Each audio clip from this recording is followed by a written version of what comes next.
Hindenburg Research said it will be shutting down per unusual whales. What?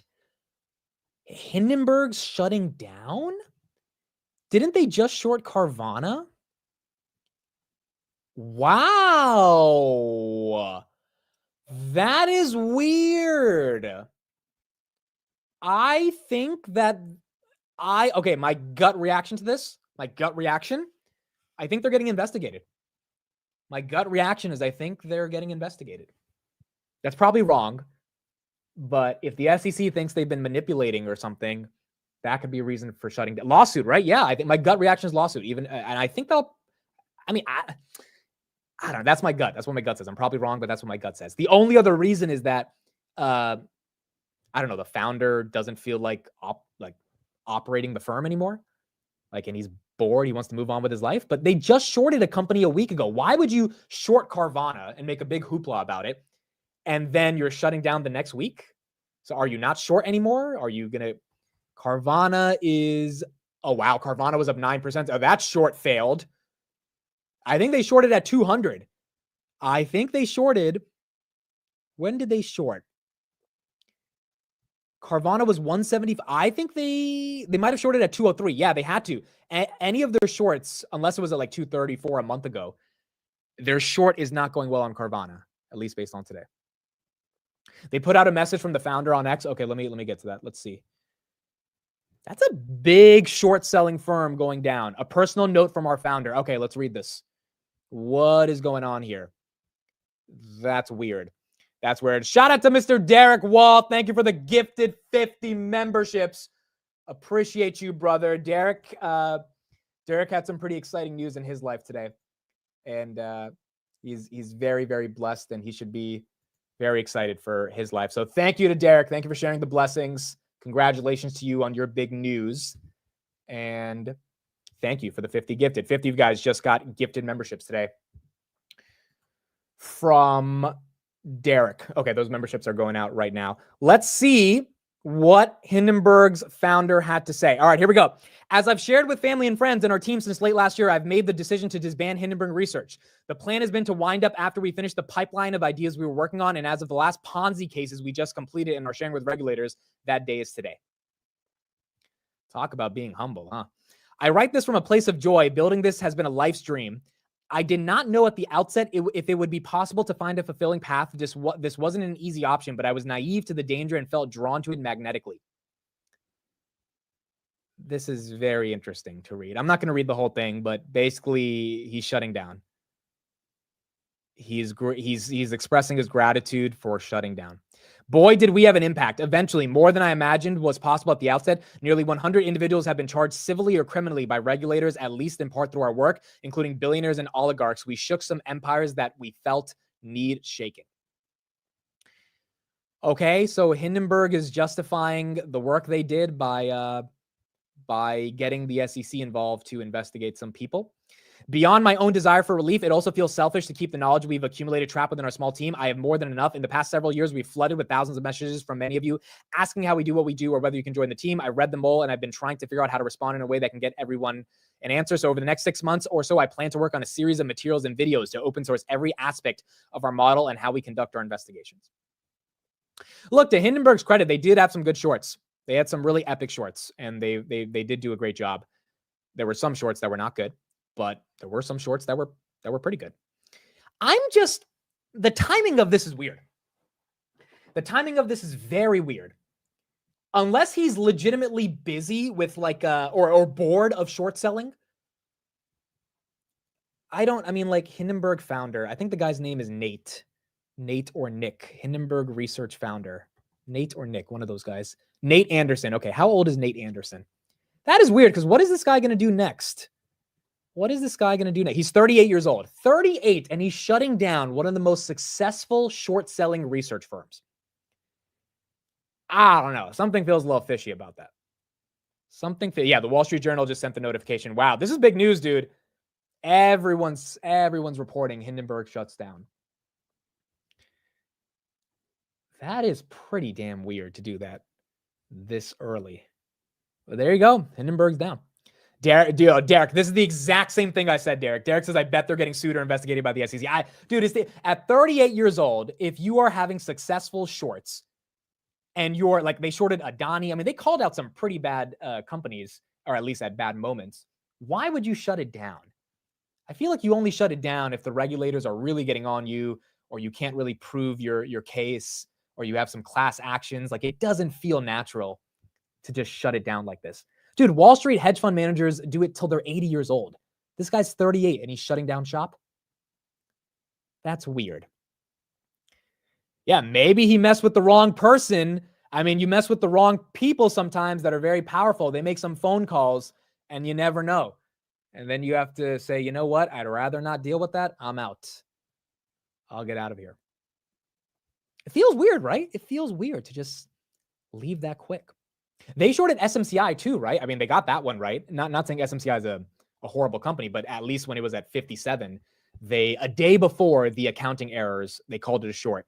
And then SMCI fell to like 17 or whatever. So, I mean, that was their latest successful short, even if, SMCI is not going out of business or anything. But that's weird. That is very weird to be shutting that quickly. Yeah, death threats, dude. Yeah, dude, if you bark up the wrong alley in the world of finance and you're messing with people that are much more powerful than you, I don't think this Nate Anderson guy is a billionaire. Nate Anderson net worth. Let's see if we can find it. I don't think he got that rich off of shorting companies. Okay, one website saying 5 million. I think it's more than 5 million. But when you start messing with some big dogs and there's big money involved, you never know. You never know how this plays out. Maybe Charlie's coming after them after they crushed SMCI. Maybe, dude. It's just like, this is like risky business to be in, bro. Short these big companies, especially if you're wrong on the short, like Square. They were dead wrong on Square. Dead wrong. Remember, their thesis was rappers are talking about selling drugs via Cash App in their music. That's why it's a short, because Square is facilitating illegal activities via Cash App. And they're citing 2 Chainz lyrics. Like, are you kidding me, dude? Like, that was just a disgusting short, like egregious. And so, I don't know, when you do stuff like that, maybe you ruffle the wrong feathers and then messes things up. What happened today? I didn't watch the market. Is Tesla up? Tesla is indeed up. And what happened today was 3 letters, C, P, and I. I mean, that was the reasoning for today. And the good thing this morning, we talked about it. Expectations were so damn low on this market because of inflation, like so unbelievably low, that if we had any good CPI, we would get a little bit of a boost. And it was better than a good CPI. It was an incredible CPI. We had a decrease on the core, even if we had an increase on the headline. And that's kind of exactly what we needed to see for the market to get a lot more excited about these numbers. It's just, the one thing I'm thinking, though, is that it's January 15th, right? How much higher can we go from here? And I know we're still below our levels from November 6th, and when we were at 6,000 on the S&P. I get it. Either there's 2 routes. Either we're legit going to the 7,000 target that Oppenheimer, Ed Yardeni have, and we're going to start cracking through 61, 62, 63, 64 pretty quickly, or this is too much grain too quick, and we need to get a serious 15% correction, which everyone's been pontificating about, but it hasn't happened. And then we can make the next leg up. It's one or the other. I don't think it's going to be this kind of flattish, like choppy thing. I think we either start making the move up to 7,000 on the S&P, or we like legit take a downturn. And we haven't done any of those yet. We've been kind of just flat for starting off the year. 1 or 2, 3% down is not really a big correction here. So I guess we're going to see. But it does feel pretty damn incredible in terms of this momentum. Oh, I got to show this call. So you guys remember that 380 call Derek bought? Here's the update on that. Nice little 200 grand in a couple of days. He bought these on 113. It's 115. 200 grand in 2 days. I'm showing this as inspiration because I'm not doing these plays, but one day, this is what happens when you have some disposable money that you can work with. And if you have a little bit of degeneracy in you, like Mr. Derek Wall does. Dude, these aren't even leaps. Usually Derek doesn't do 6-month he usually gets like 2 years out. So This was a little bit more extra bullish on Tesla. But this is like this 200 grand is magnified across Wall Street. You've got people that are probably up $200 million today on Tesla call options, because when you're playing with really, really big money and hedge funds and money managers, these things move pretty aggressive. And as long as we hold on to this momentum, hopefully we get to keep it. That's your account, bro. Don't lie. Dude, I wish, bro. I wish. Maybe when Grab gets like $7, that'll look like my account, but not yet. Absolutely sophisticated gambling. What's his login? Trump considers executive order hoping to save TikTok from ban in the US. Dude, Trump really wants to keep TikTok, bro. I don't know if he's going to be able to get to keep it. I don't know. Because TikTok gets banned January 19th. Trump gets sworn in January 20th. Can you do an executive order the day you get in office to bring it back? Does it work like that? Especially when Congress passed this as law 8 months ago? I don't know. It was that easy for it to play out like that.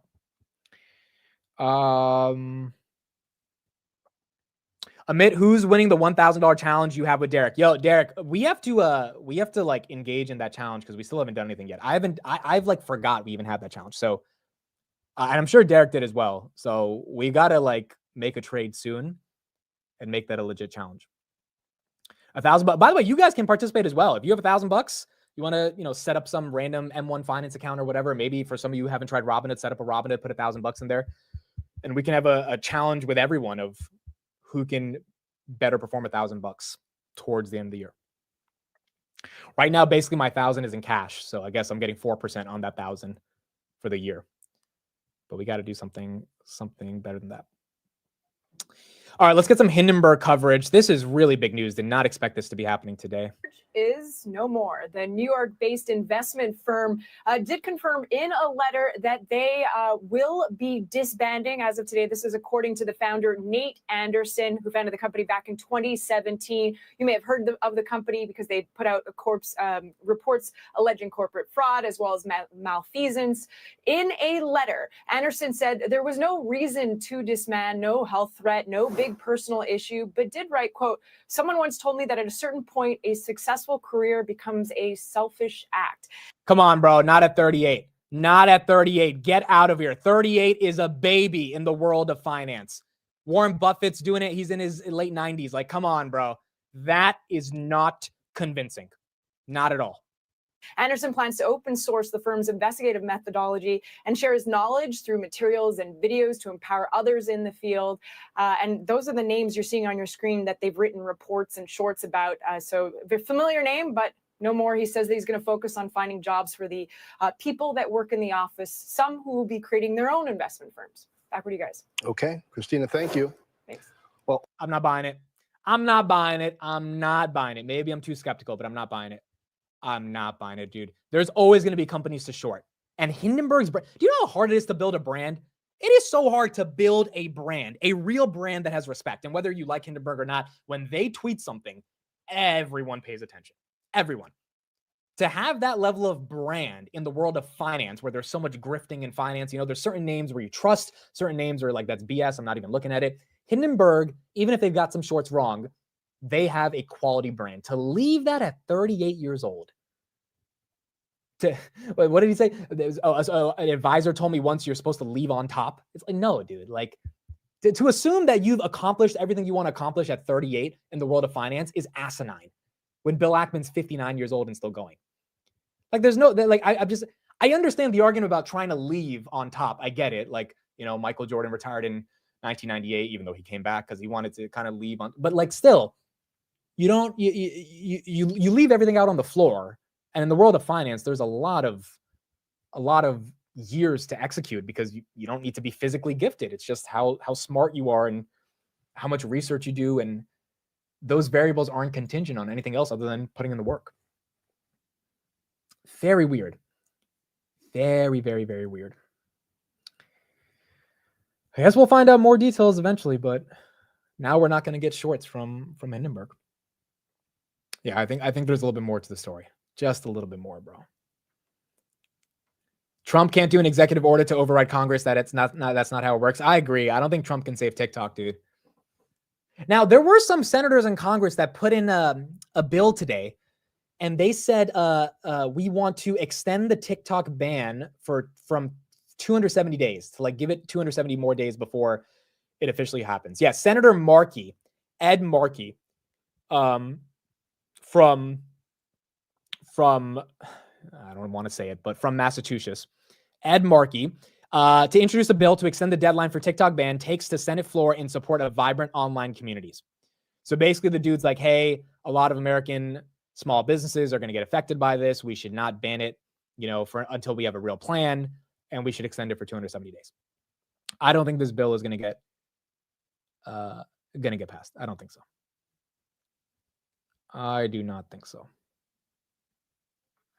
Many people quit while they're ahead to just enjoy their life. I'm not disagreeing with that. I'm not disagreeing with that. But let's think logically about this, okay? If you're a super ambitious person, which Nate Anderson had to be to go up against the companies he went up against to build Hindenburg, ambition doesn't die out like that. Ambition doesn't die out 10 days after you short what you think is one of the biggest frauds in the world, in the words of Hindenburg, aka Carvana. Like that's not how it works, bro. When you achieve success at the levels that Hindenburg has achieved success in the world of finance, you don't just leave while you're ahead to enjoy your life. I'm not saying people don't do that. Obviously, people have done that, throughout history. But there's certain when in finance have we seen that? Has Warren Buffett, did Warren Buffett quit when he was ahead? Did Bill Ackman quit when he was, even Kathy, bro? Kathy in 2021 probably should have quit when she was ahead, but did she quit? No, she went down with the ship, and now they have so many losses that their tax offsetting strategy is going to protect gains for the next decade. In finance, who leaves when they're on top? It's weird. Yeah, as Rodney says, there is a difference between stepping down. That's another thing. That's a great point by Rodney. He could have stepped down and someone else could have been the CEO, and he could have still owned equity in Hindenburg and just been like an executive chairman. Why would you shut down the whole firm? That is the weird part to me. That is the weird part to me. I don't know. Maybe I'm wrong. Maybe the guy wants to go on a beach and just chill, but it is weird. It is very weird. We need watchbergs like Hindenburg. This is sad. Yeah, I mean, look, I don't think there's anything ideologically wrong with Hindenburg existing. I've disagreed with some of their shorts, but them being an entity in finance is definitely healthy. You need them to be able to call out really bad frauds. But it's just weird that it's happening like this.